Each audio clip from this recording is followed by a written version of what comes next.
everyone, and welcome back to Liftoff with Jeanniey Walden. I'm your host, Jeanniey Walden.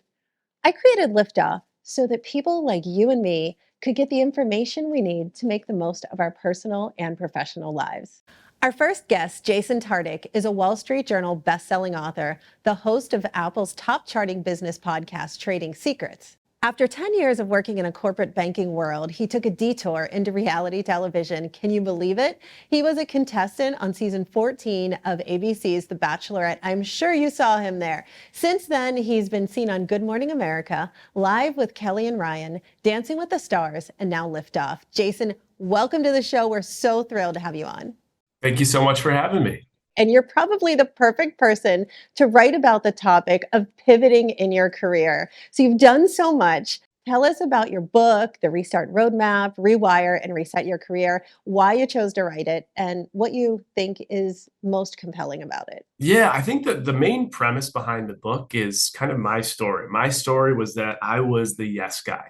You tell me when to show up, I'll be there early. You tell me how long to stay and work, I will be there late. You need an answer, you need something done, I was your yes guy. I was that guy for about 10 years, the corporate soldier. I relocated 5 or 6 times within that 10 years. The longest relocation was from New York to Seattle, 3,000 plus miles, not knowing anyone. And that's when I was put in this very weird, unconventional position to be asked if I want to go on a reality show. Like, I was the least reality show type guy. And for some reason, I was dying to do it. Like, I need to do it. When I did some self-work, I started to realize it was because that I was living my lens through everyone's expectation other than like what I wanted out of life.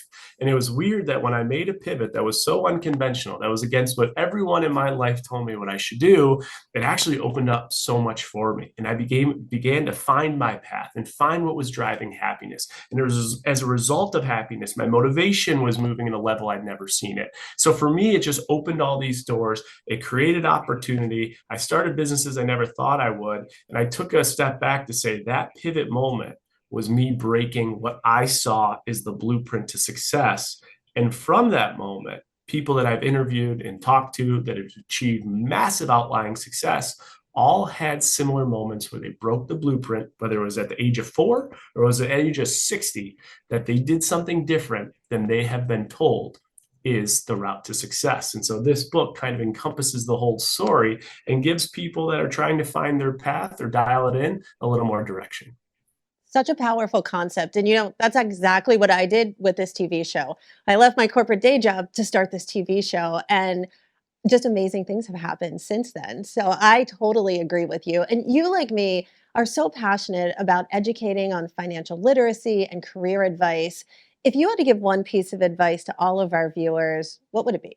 The biggest thing I would say is you'll never be an expert if you're not. It's very hard to be. But think about it when you order wine at a restaurant. You don't have to be the sommelier. You don't have to be the expert that knows everything. But before you order wine, you should have some idea of, what the wine is, the red, the white, a little bit of the difference, different regions, just a little bit. And I think one of the most important things in our life, in our relationships, is money and how we manage it, how we communicate towards it, and how we act as a consumer.